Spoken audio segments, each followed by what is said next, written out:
This episode of The Candid Frame is sponsored by Charcoal Book Club. The Charcoal Book Club is the monthly subscription service for photo book enthusiasts. Working with the most respected names in contemporary photography, Charcoal selects and delivers essential photo books to a worldwide community of collectors. Each month, members receive a signed first edition monograph and an exclusive print to add to their collections. Join the club by visiting charcoalbookclub.com and use the promo code TheCandidFrame at checkout and receive a 10% discount on your first membership payment. Happy New Year, and welcome to a new season of The Candid Frame.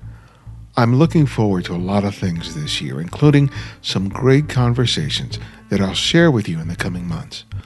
Along with some names you know, I hope to introduce you to talented photographers of all genres who are creating amazing work and demonstrating the many different ways one can lead a photographic life. To lead off this year, I thought that instead of a standard interview, I'd sit down with an old friend of the show, Jeffery Saddoris.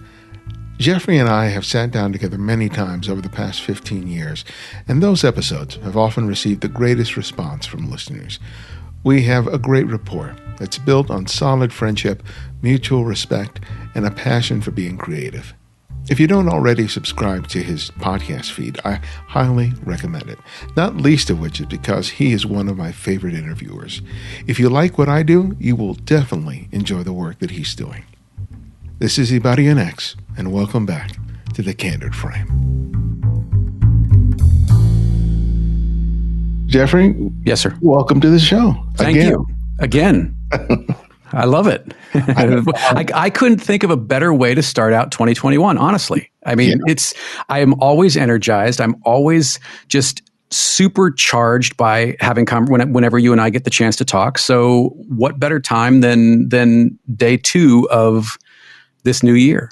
Yeah. And I just didn't want to have my interview hat on today. Right. I just wanted to chat because I really have not had much of a chance to chat with much of anyone. Right. For a while now. With all the craziness that's going on, it's you would think. Is something going on? What I've been in the basement for 11 months. Is something happening? I don't know what's going on. Looking at yourself in the mirror all the time.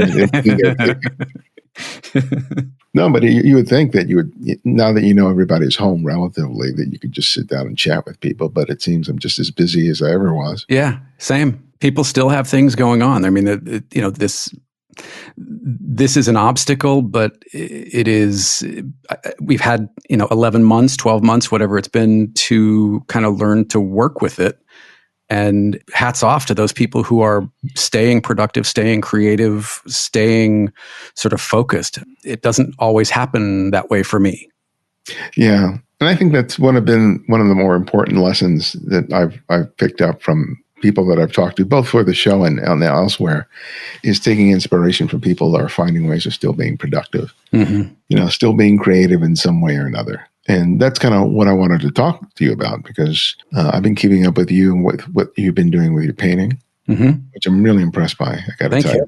Thank you. Me with my photography. And I thought, well, let's just riff about that, maintaining creativity and how these conversations that we've had over these many years with other creatives has helped, inspired, changed us in whatever way. And we should be able to do that in about 5 minutes. Yeah, just a little conversation. You brought that up, and I don't know that I spend a lot of time consciously thinking about how the people that I've talked to affect me.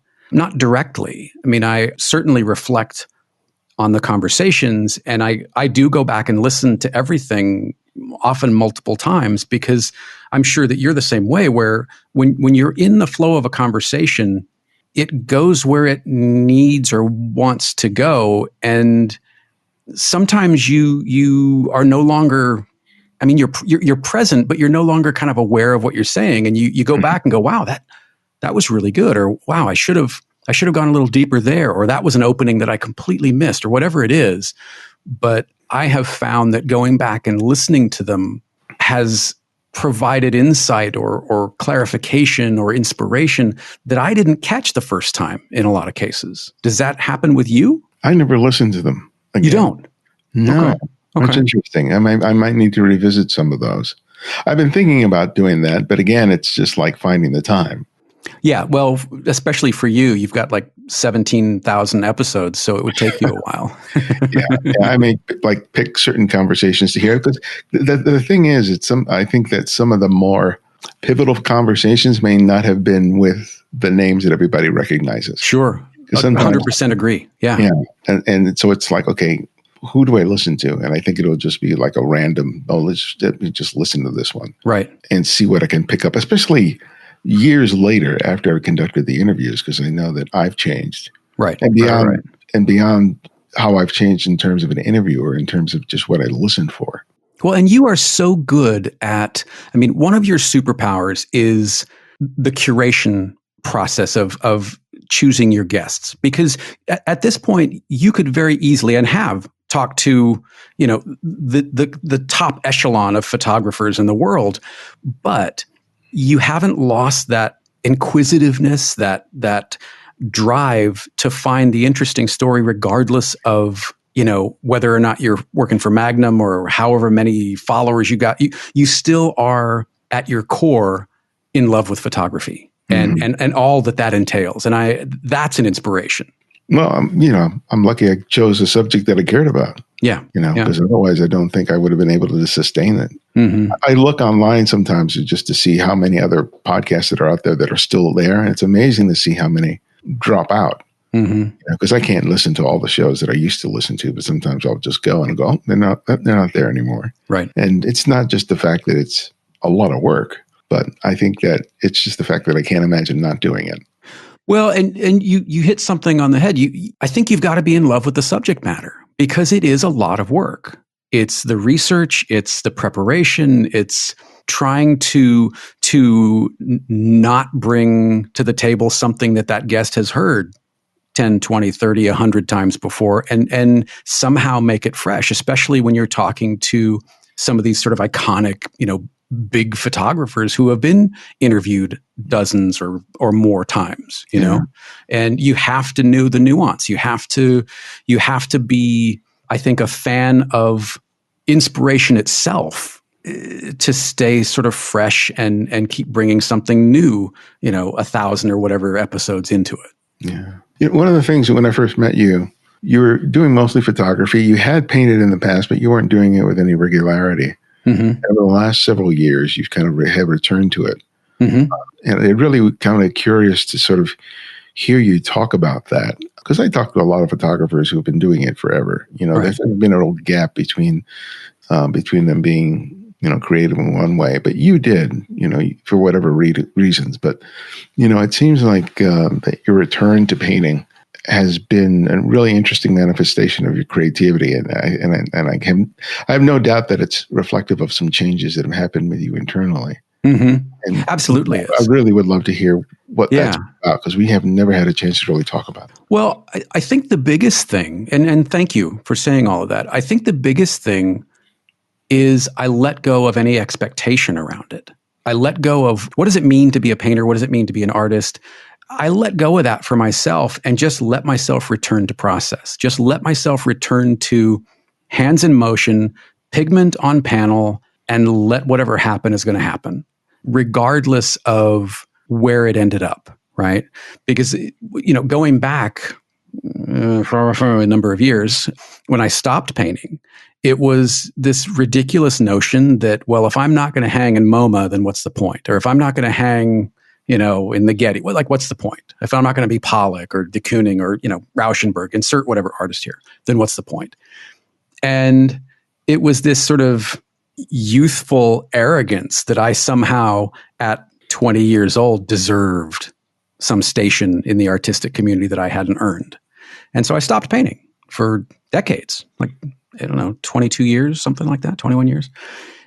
Then I started painting again, and produced a small body of work, and my mom died. So I stopped because I stopped doing everything.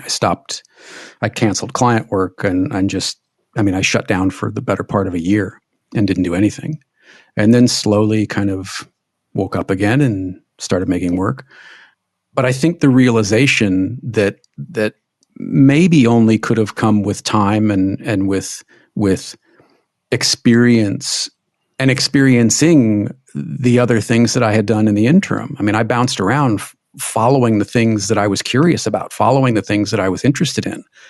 After college, I did regional theater for several years, and then I came back and got into practical special effect and was working at a special effects company in LA. And, then kind of computer animation was sort of taking off. And I had gotten this job at a post-production facility and was interested in editing and computer graphics, and sort of everything just sort of built on what I was interested in and curious about.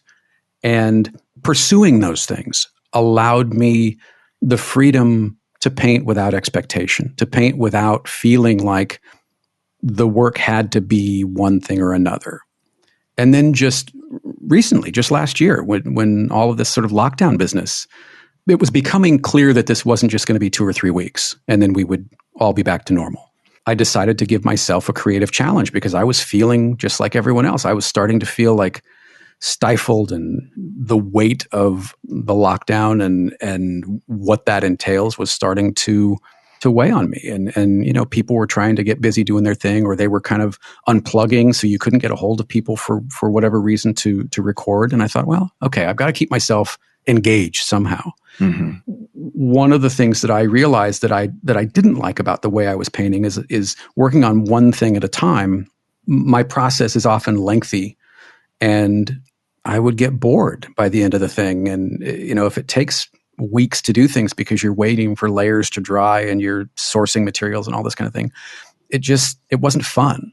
Adrian and I were talking about it, and I said, okay, I'm going to do multiple pieces at once and see how that goes. So I laid out 12 panels and worked on these 12 panels simultaneously and finished all 12 in like a week and a half.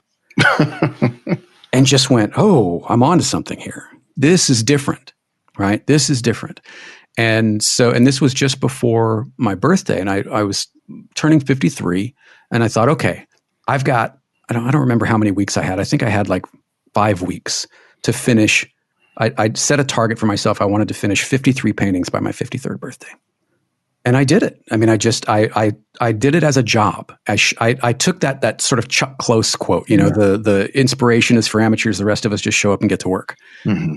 I showed up and I got to work. I had an idea of what I wanted to do. I planned out sort of how I wanted to proceed. And it became a job. I showed up every day. I went down into the studio every day in the morning, painted all day, came up in the afternoon, and left it in the studio, left all of it behind until the next morning. And then I would go down, paint all day, and just plugged away at it. The end of the year, I ended up with just under 70 new pieces of work. Wow. Do you think that part of what allowed you to be that creative was the fact that by dedicating yourself to multiple pieces of work simultaneously, that you weren't investing your ego completely into one piece? 100%. 100%. What didn't work here might work over here or over here or over here. So I wasn't locked into, oh my God, this isn't going where I want it to go, so I'm an abysmal failure. It was a vehicle that allowed me to try different things. And it was this kind of sandbox. I had lots of materials. I had lots of reference material. And if something didn't work on painting A, then maybe it would work on painting G or P or Q, or maybe that goes into the not for, the save it for later pile, and it ended up being used on a subsequent piece of work. I tried not to take myself too seriously and get back to what I enjoyed about it in the first place, and that was watching something develop, watching something appear, emerge from an empty panel or an empty canvas. Yeah, sometimes I feel it's not so much me taking it too seriously, it's taking myself too seriously. That too. Yeah, that too. And look, you and I have talked to a bunch of people, and it doesn't matter, and please chime in on this. It doesn't matter what sort of station or level or where you're at in your career. Everybody feels like an imposter sometimes. Mm-hmm. Everybody feels like what they're doing doesn't matter, is crap. They've lost it. They're never going to get it back. Is that your experience? Oh yeah. Yeah. Oh yeah. I mean, I was able to get that out of everybody that I talked to, but I've talked to enough people to know that that's true. Mm-hmm. Yeah, God knows I felt it. Yeah, like, you and I've talked about it. We've been on the phone talking about it. So, but I've learned that that's a feeling, and that I don't have to put any weight on it. It's like, oh, I'm feeling that again. Let me still go. I still need to do what I need to do. Sometimes it gets the better of me, right? But if I feel a day where I'm feeling like that kind of crap, and I don't try to force myself into fighting it. I just go, today I'm going to feel like this, and then tomorrow, hopefully not, and usually the next day, I feel better, and then I'm able to do what I wasn't able to do the day before. See, I feel like I'm lucky though, because I'm doing something different than most of the people that I talk to. You are arguably in the same pursuit. You're doing the same kind of work. So let me turn this back on you for a minute. How does talking to all of these people from a variety of different sort of genres and levels, how does that affect what you're able to produce, what you want to produce, and how you feel about it once you have produced it? Like you just said about the painting, it's about the process, about putting the work in. I think that when I had those long dry spells where I wasn't producing work with any level of consistency, it would be incredibly frustrating, right? To talk to people who are out there doing it, regardless of whether they were practicing the kind of photography I was interested in. They were doing something. I no longer feel that way because I'm constantly producing, even though it's very limited, especially in the past year. I can see that I'm accumulating a body of work, even though I may not see a sort of a thematic or connection between all of them. I mean, most of this past year, my photography has revolved around me going out with my camera while I'm doing chores. And a lot of the images that I've created over the past year are largely very graphic photographs of just things that I find while I'm grocery shopping or going to a doctor's appointment or driving to visit my mom, and I see something and I pull over and I make the image. I was talking with Arthur Meyerson, who's a great photographer and a good friend, and I was sharing some of the work that I had done, and he kind of pointed out that sort of graphic sensibility that I've been exhibiting in my work on Instagram over the past year was there in the images that I made in Japan last year, though I wasn't as conscious of it at the time. And so it's like, oh, okay, there's a sort of at least with respect to my way of seeing, there is a consistency that's happening. And so since that conversation and looking at this work and the work that I did in Japan last year, I'm much more conscious of it now. So to that degree, I feel like, oh, okay, I am developing, I am changing. I may not be as purposeful as I would say I would like to be, as like some of the photographers that I talk to who are working on specific personal projects, but I nevertheless am taking some satisfaction from the fact that I am developing and I'm growing. Right. That my way of seeing and my way of making photographs, that's evolving, and that at some point I'll find a channel by which I can use all of that for a greater purpose. Right. Go back to Japan for a second. If that was the beginning of the more sort of graphic iteration of your work, did you know that going in? Was there something in Japan that let that come out? Was that the catalyst for it, or no? It's always been there. It's always been there in terms of my photography. But I think that I shot like 7,000 or 8,000 images while I'm in Japan. I got real happy. Wow. First trip. But, when I sat down and finally edited down the images to about 30 or something photographs, that sensibility really informed the images that I thought that worked best. And that reflected that sort of that graphic sensibility that I'm talking to you about. Were you conscious of it when you were making the pictures, or only afterward in the editing did it become apparent? I knew that the images felt good when I made them, but I really couldn't say that it was because I had an awareness of that I was seeing graphically is what made them work or why I gravitated to them. It was just like, that's just the way I saw it. Right. Now it's like I'm much more aware of that now that I think I have. I mean, it's always been part of the way I've seen. Right. Even with stuff that I shot from 10 years ago. But I never would have ascribed any sort of verbiage or description to it. It's just like, well, that's just the way I see the world, the way I just comes naturally for me in making photographs. Mm-hmm.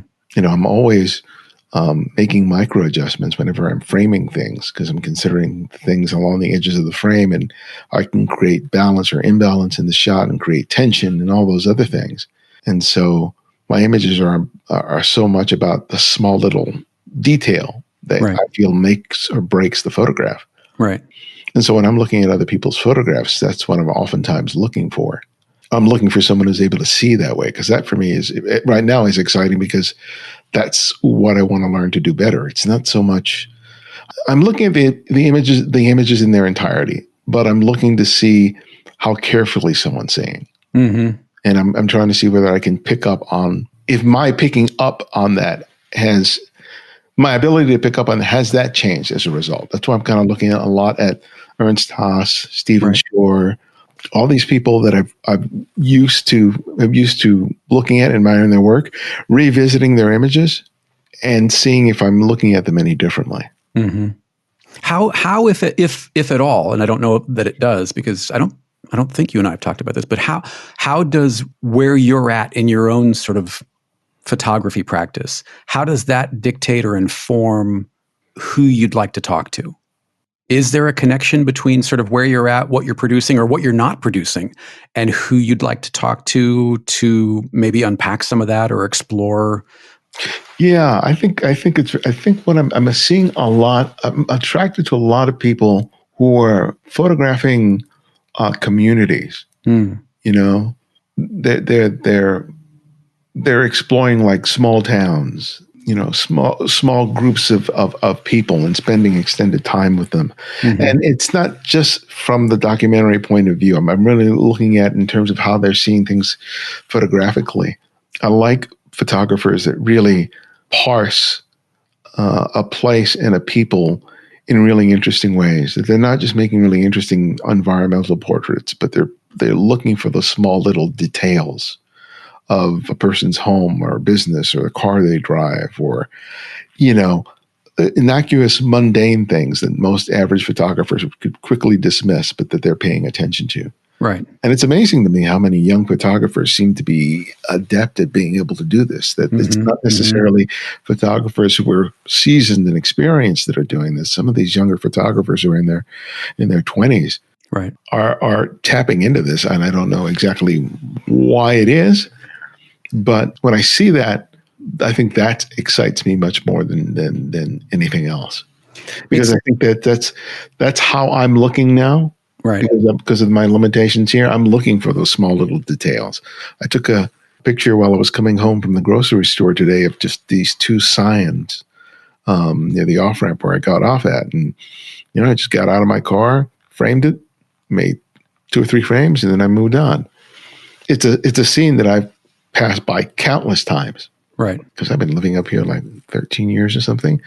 I've seen that spot. It's not changed in all the time that I've been here. Mm-hmm. But today I saw it. But how you see it has changed. Yeah, sure. Yeah. So that's kind of like, I like photographers that challenge that aspect of my seeing. And those are kind of people I want to be able to talk to. Yeah. I hear in you, and it's not that I think your photography is just as, if not more intentional than it's ever been, but your willingness and using that freeway off ramp is kind of an example of that. Your willingness to see something and move on and let that be enough. Does that feel new? It feels new to me. Does that feel new to you rather than, okay, I'm going to go out and spend the day making pictures today, or I'm going to go spend 4 hours or whatever, but allowing those little moments to be enough for the day. Oh yeah. Yeah. That's definitely been the case this year, because that's all I've had. Right. You know, I went shooting the other day for about 2 hours. I maybe came away with 6 scenes that I examined. You know, I wasn't just photographing everything because I knew what I wanted. And I wasn't just going to end up burning frames just for the sake of burning frames. I knew what I wanted to find. And so I literally was just driving around Pasadena and Altadena, which I much prefer walking through a street. But, in terms of me being able to cover the kind of ground that I wanted to, I felt that was just better. And I went out when the light was fairly good. But when I would see something, I would just pull over and I would just make a couple of frames, and that was it. And sometimes, like today will probably be the only time I shot anything. So today I probably shot 6 frames, and I got one that I was really pleased with, and I'm good. Right. And then the rest of the day I get to dedicate to writing magazine articles and cleaning the house. Right. I'm fine with the fact that all I did really today was make one photograph that I was pleased with. Right. That for me is good enough. And I don't think I would have said that. I would have said that years ago. Absolutely. I mean, look, you and I have talked about going out for hours or days at a time and coming back with nothing. So the fact that you were able to bear witness to something in a new way that you pass every day or every other day or whatever, the frequency is, but see it in just enough of a different way and make that choice to stop. Not, well, I'll come back and get this later, or you know what, I've got to get home and do this, or to make that choice, stop, get out, take the pictures, and move on. That feels like it's not an uncommon story for some photographers and artists as a result of the pandemic. We're valuing time in a different way, I think. In your paintings, it seems that there is a very strong point of view, especially political. Surprise! Oh, here we go.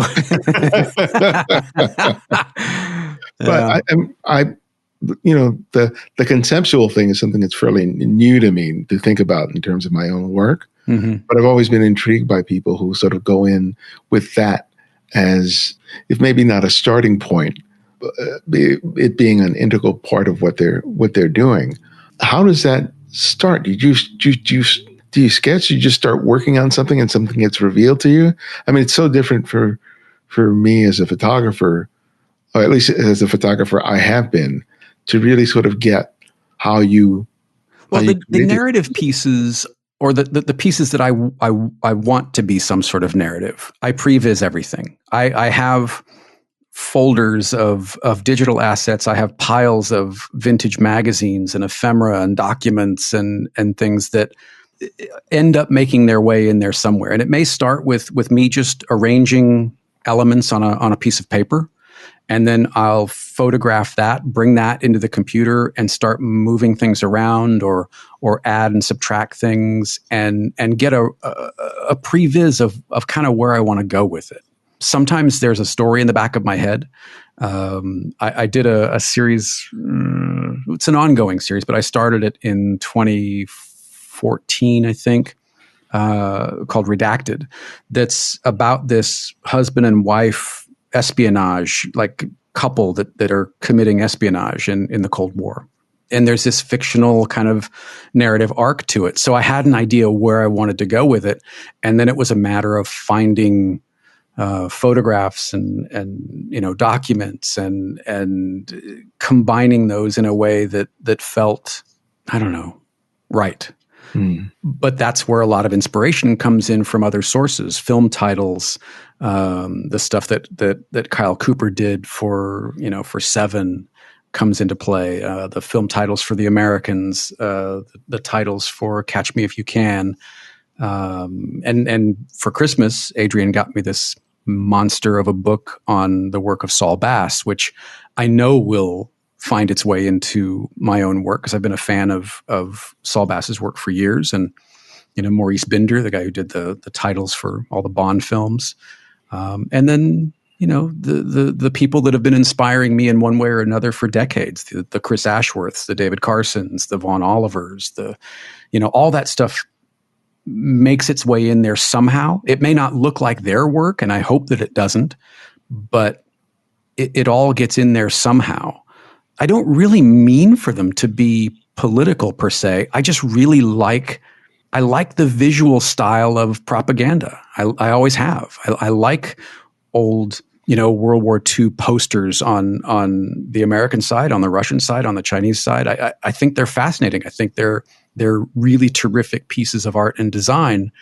And if I can let that inform what I do and come up with something that works or pleases me as much as some of that work, then I think I've done okay. Regardless of where it ends up, most of the stuff just ends up in the basement. It's not going anywhere, or it hasn't gone anywhere yet. I mean, there are some things that Adrian and I have talked about moving forward, but the actual making is, the narrative stuff is prevised, and some of the pattern-based work, it just comes out the way it comes out.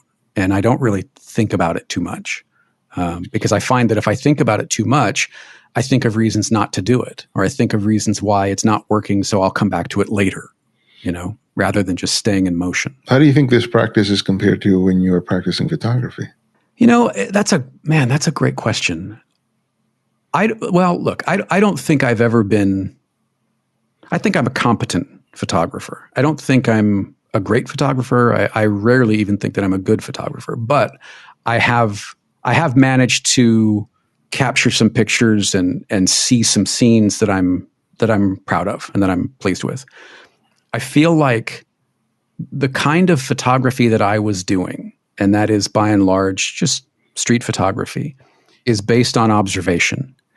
And I think it's amazing when it's done well, and there are hundreds of examples of people that have done it well.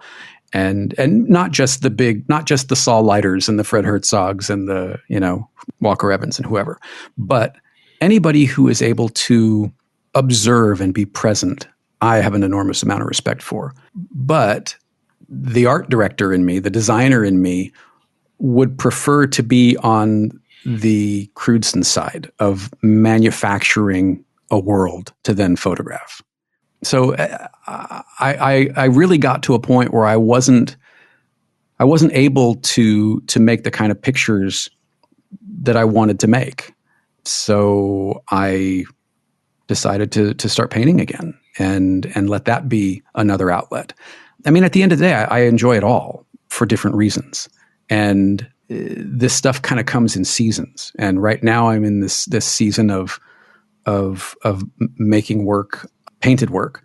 But I also feel like I'm on the precipice of either diving back into photography and getting into alternate printing, like gum bichromate or something like that, or going kind of the opposite side and trying my hand at wet plate, because I need the accidents to feel maybe fulfilled. Maybe it comes down to that I want to have a hand in it, but I also want to let the work, whatever the work is that I'm doing, I want to let it go where it wants to go.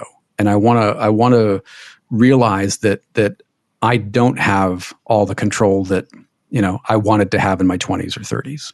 How long have you been married now? 5 years. 5 years. Coming up on 5 years. 5 years. So it seems from what I picked up that you talk with her a good amount about what you're doing. And I talk to her about everything that I do. Yeah. Yeah. And I know that didn't exist when you were single for the most part. I mean, no, it didn't. You talk with Bill for a good amount of time about creativity, but but I don't think a lot of you was coming to the fore a lot. There would be a lot of discussion in terms of tech, in terms of creativity, in terms of business, especially about Bill's work. Right. But in terms of you having sort of a person to riff off of on a really personal and intimate level, how is that, do you think, is influencing what you're doing? Well, number one, she's a lot smarter than I am. So there's that. That's always a good thing to marry. That is, yeah, there's that. But Adrian's a sociologist. Adrian has an enormous amount of insight around meaning, around collective meaning, around the meaning of symbols, the meaning of tropes, the meaning of things that are much more macro in scale than just what does this mean to me. We have a lot of discussions around art and music and film and how all of those things become meaningful in society and how shared experiences matter and how, sort of all of this stuff is connected.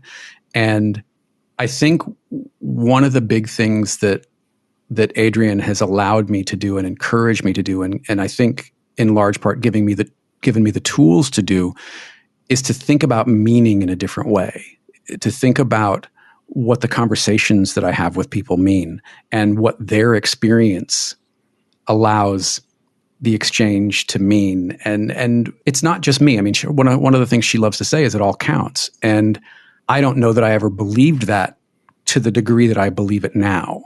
So in that respect, she has allowed me to see that it doesn't matter what form of expression I'm engaging in today, that it's all part of this greater body of work, that the meaning of that won't be felt by me alone. The meaning of that work is shared.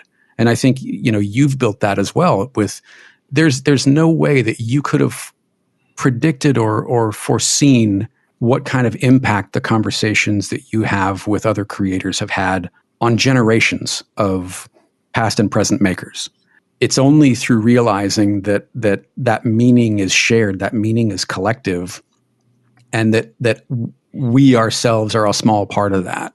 And I think that's one of the things that Adrian has allowed me to do is realize that I am not the end all be all of anything. I'm just a point on the curve. Yeah, well, that's a great insight to have.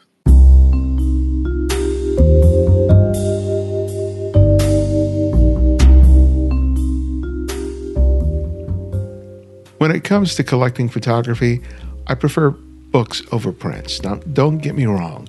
I love a well-made print, but I only have so much wall space, and I don't like the idea of having a great print sitting in a drawer.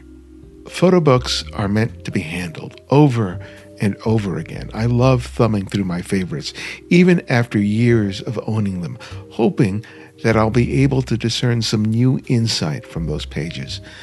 They are my encyclopedias for photography, and the information found in them has been and is invaluable.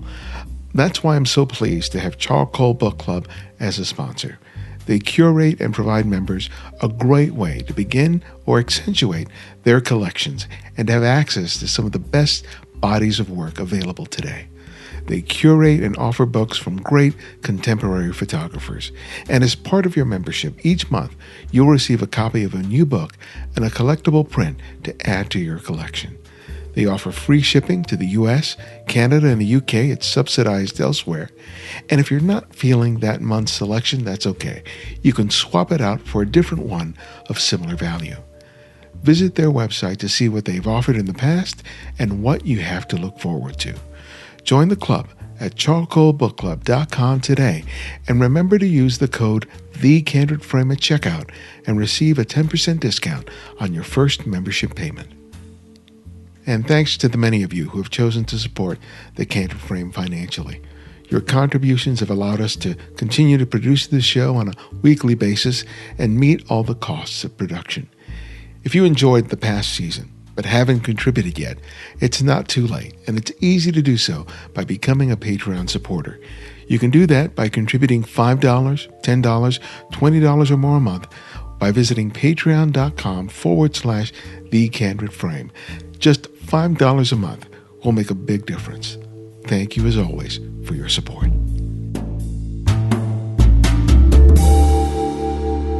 Yeah, because I forget whose work I was looking at, but but it was that idea, that understanding that the work is always incomplete until it's shared. Mm-hmm. Was really poignant. I think it was an interview with a musician where it brought it up. But I think any creative effort, it really, whether it's a photograph, whether it's painting, whether it's a sculpture, whatever it is, right? It's really almost there until you finally share it with someone, regardless of how they respond to it. It's the response that really completes it.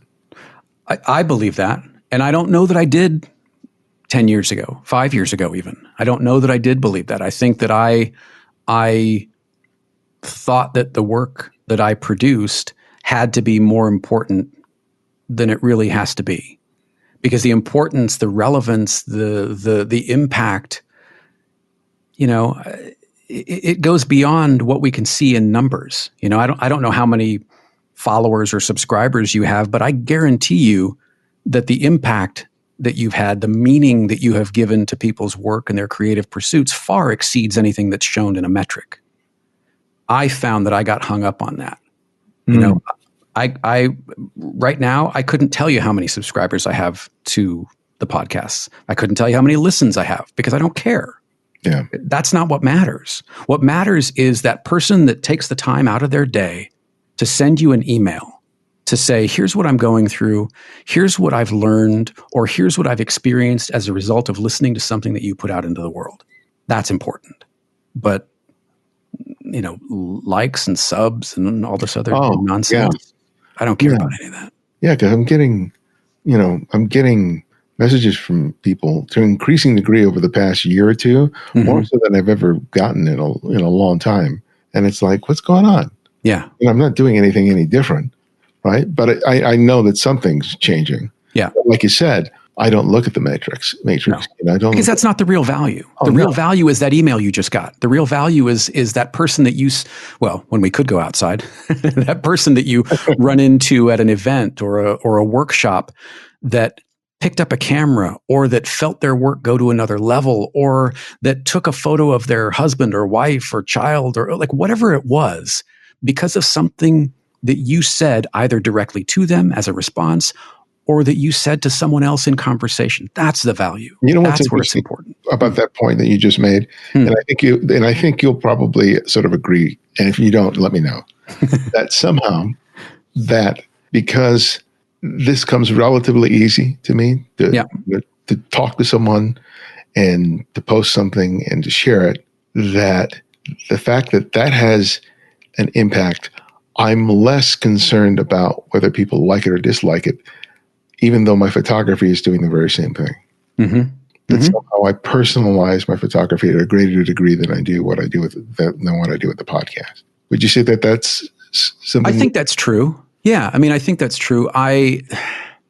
It's a weird thing because and maybe because it feels like the work that you're creating it feels somehow more purposeful or intentional, which is sort of ridiculous, because I think you do, as do I. You love the research side of it. You love the curation side of who should I approach? This person's doing something that interests me. I think they would be fascinating.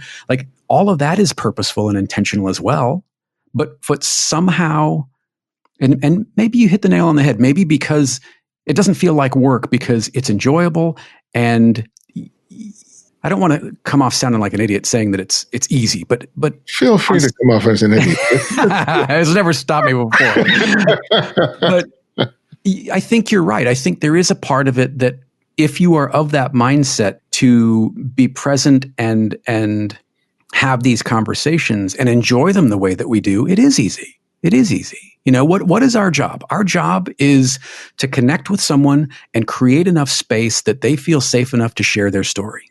Whatever story that is. Yeah. Because I think you and I are the same in that if we've gone to the length to approach you, to have a conversation, speaking for myself, I don't care what you want to talk about. I'm in. Because if it's gotten to the point where I've reached out to you, I don't care what we talk about. I'm a fan. I'm in. We can talk about whatever you want. I will be there, and I will be 100% present, and I will try to do my best for you to feel heard and to communicate what it is that you want to communicate. I don't care what it is. Yeah. There's a beauty to a conversation. Yes. There's I go back to Studs Terkel, who is probably my hero. Same. Same. Go read Working, listeners. If you haven't read Working, go read it. Or go to the Studs Terkel Foundation and listen to some of his, 7,500 recorded conversations or something over 50 years. I'm sorry, I interrupted you. Go ahead. No, I I love that. When I first discovered him, I was just like, oh my God, he's just a genius. Yeah. I think I went with any intention of emulating him, but I've kind of realized that I've created my own Studs Terkel experience with this show. Same. Yeah. And I think that there is, it didn't matter who he spoke to. There was respect. Yeah. There was space. There was interest. He was never waiting for his turn to speak. And I mean, isn't that kind of a great place to be? To just be interested in another person and for that person to feel like you're genuinely interested in them. I think that's amazing. I mean, that's what's not to like about that job. I'll turn to the question that you asked to me earlier. How has what you've been doing in terms of your own work, all the conversations that you've had, how has that changed the people that you want to sit down and talk to, and how you talk to them? Well, there came a point that I was finally comfortable, because I stayed in photography for a long time, both with Bill on taking pictures, and then in the things that I was doing sort of extracurricularly outside of that, they were still, by and large, in the realm of photography. And over the last several years, I've dipped my toe into artists and musicians and writers and other people, other types of creative expression. And that's what I want to do more of on the creative side. But, one of the things that I had planned for 2020 was going back to studs for a second, was to do a new show called A Day's Work that was really kind of modeled and, in my mind, a continuation of what studs had started 60 years ago. And that is just talking to everyday people. I want to talk to people who wait tables and fix shoes and, stand at crosswalks and talk to them about their day, about what they do, what they get from their work, what they love about their work, what they hate about their work. Just be interested in someone other than someone we somehow separate or celebrate for exhibiting a skill in a particular area. Yeah. I think I have been, oh boy, man, do I want to say this? Yeah, I do. I think I have been party to sort of almost fetishizing creativity as somehow more than, better than, greater than, more important than. It wasn't intentional in that I believe that. I just really love making things, and I love talking to people who make things, and I love getting the opportunity to put something in the world that is beautiful, interesting, or just a train wreck that you talk about anyway because it's a train wreck. Doesn't matter as long as there's reaction. You kind of you hit that on the head earlier in the conversation, where apathy is the worst response. Love what I do, hate what I do. Just don't walk by it without saying anything, because we all just want to be seen, right? We all want to be recognized and heard, good or bad. And I think I love talking to creative people. Don't get me wrong. I'm not saying that at all, and I'm not apologizing for it. But I also really love just talking to anybody. I love finding out your story. I love finding out who you are and what makes you tick and why you do the things that you do. Because in understanding more about you, I get the opportunity to understand more about me. Yeah. And there are a lot of days when I have no idea what the hell I'm doing.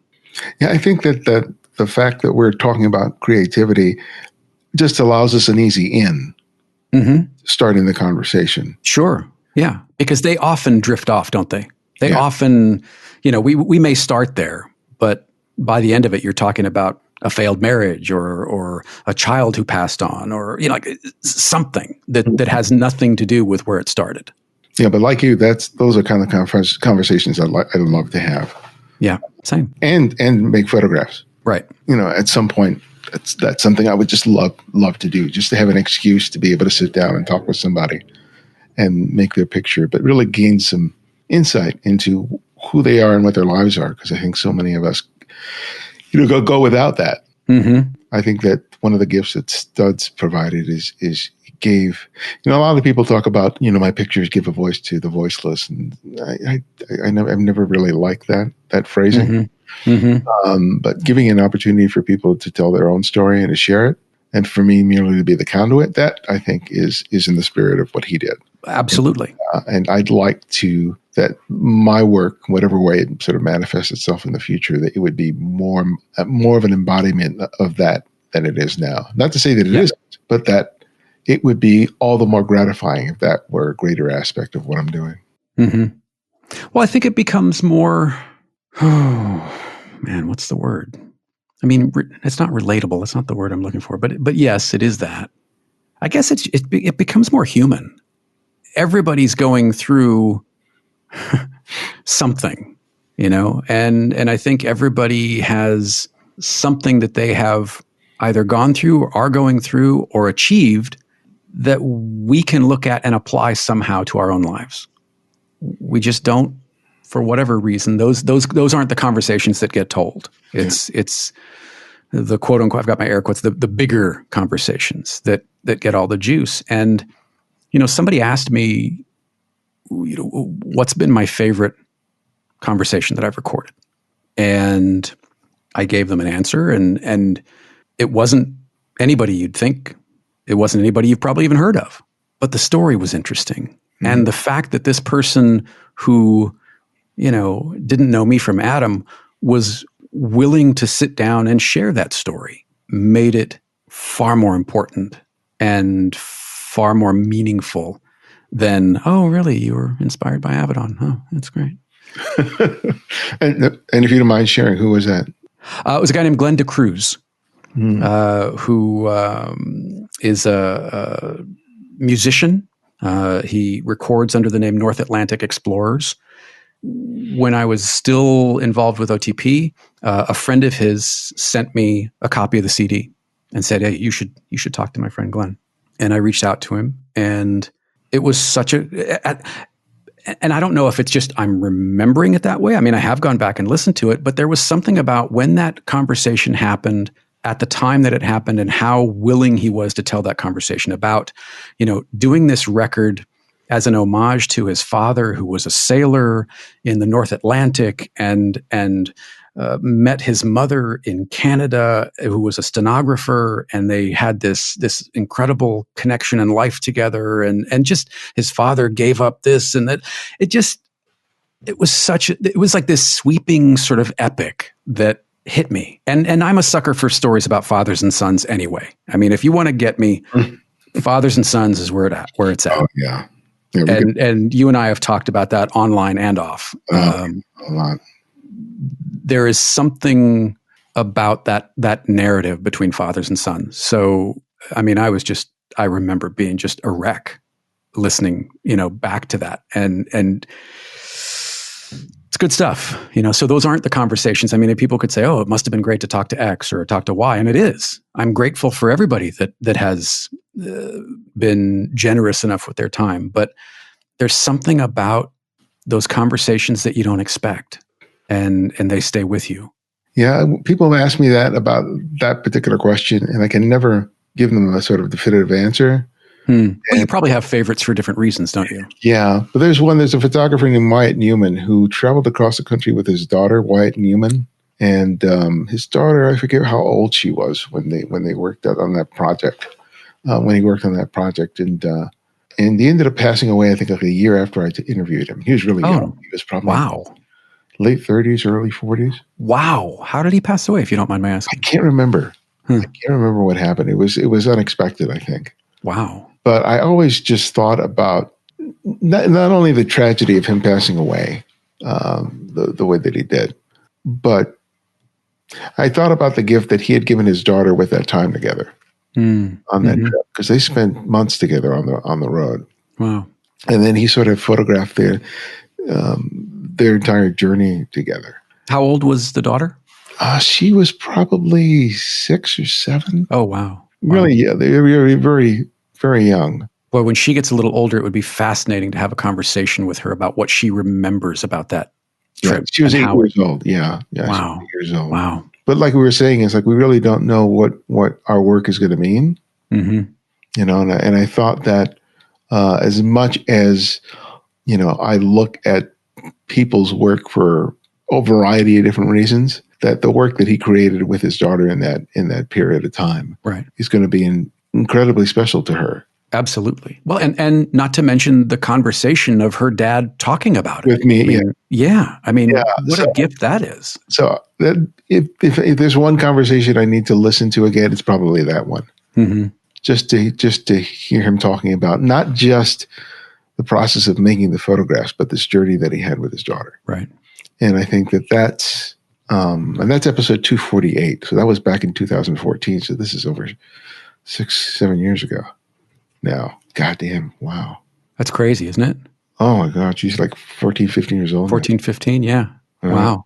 Yeah. I would love to, I'm going to go back. I don't know that I've listened to this. I'll go back and listen to this, and then, I'm going to have questions for you. So we're going to have to do another one of these, because I'm going to come back at you. But considering we're both in our mid-50s now. Right. Thinking about mortality. I know it's probably still way away.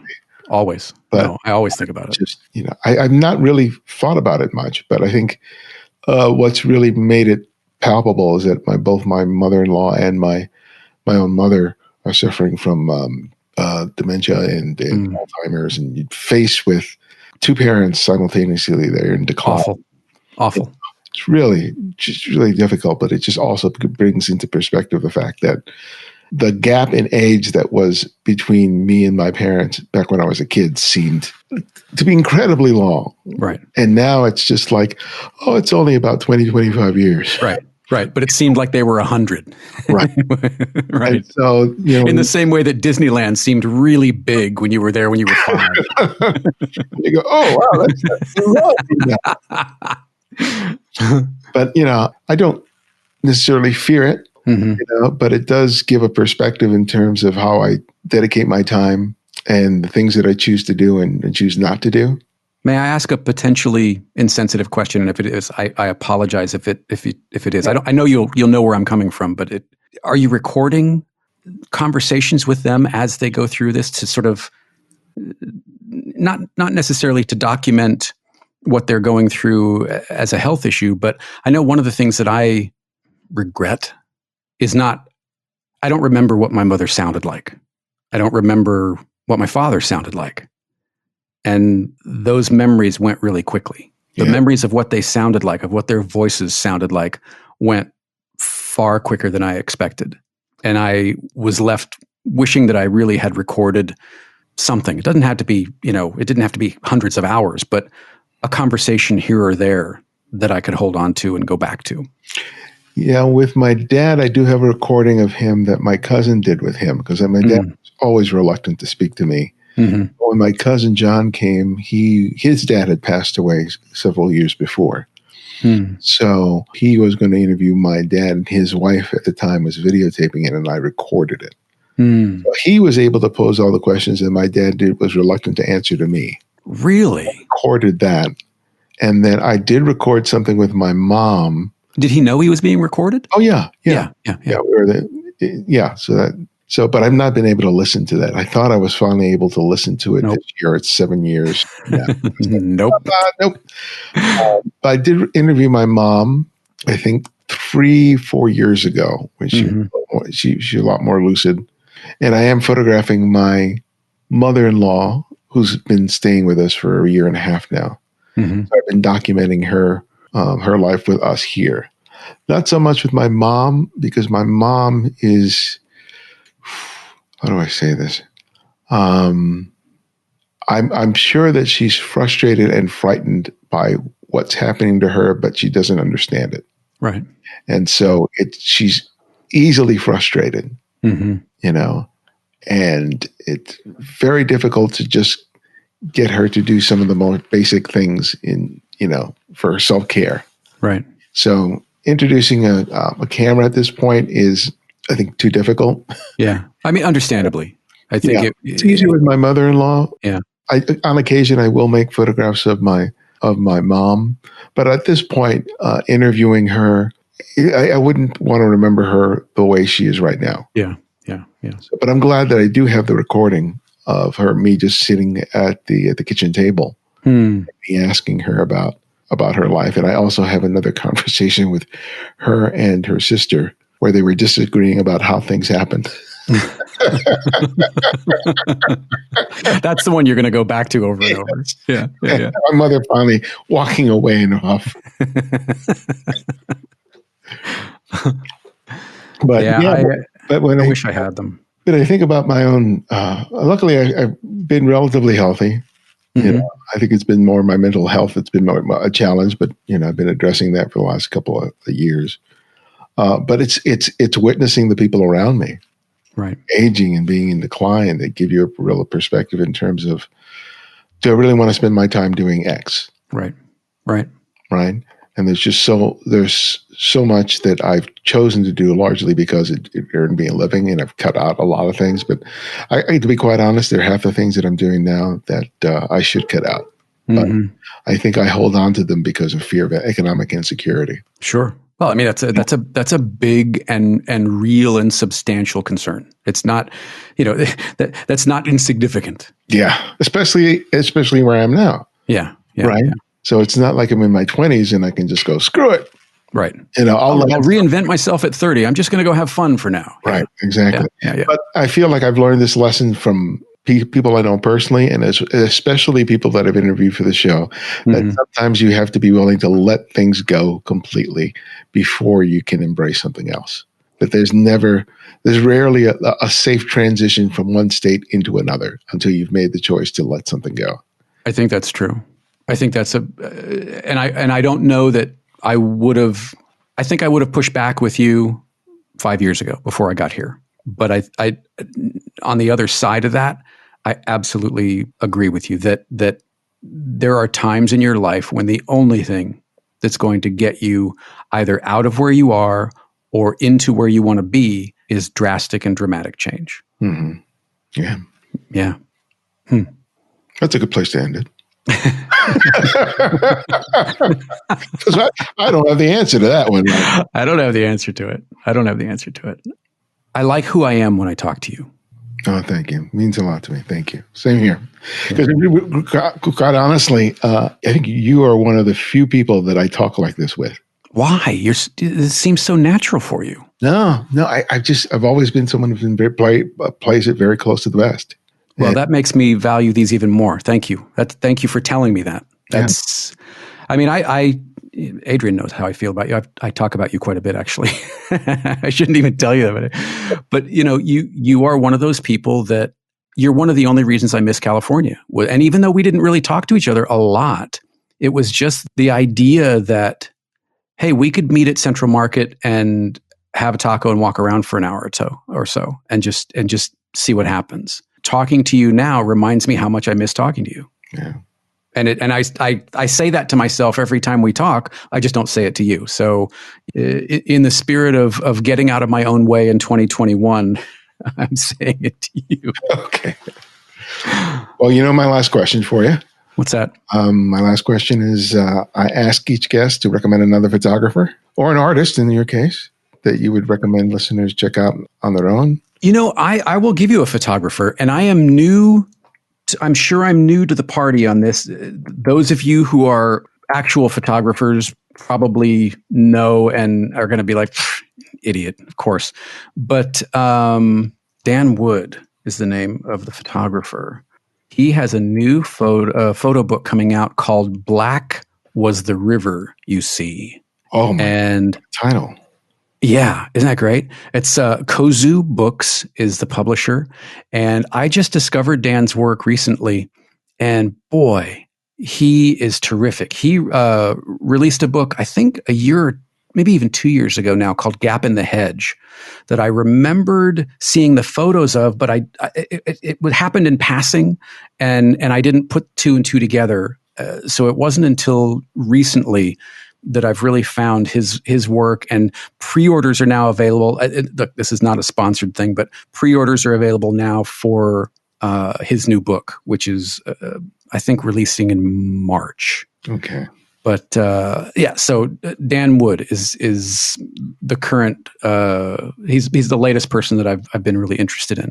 Well, thank you for that, and thank you for your time. Oh, my pleasure. Thank you. Gosh, it's always a pleasure. Always.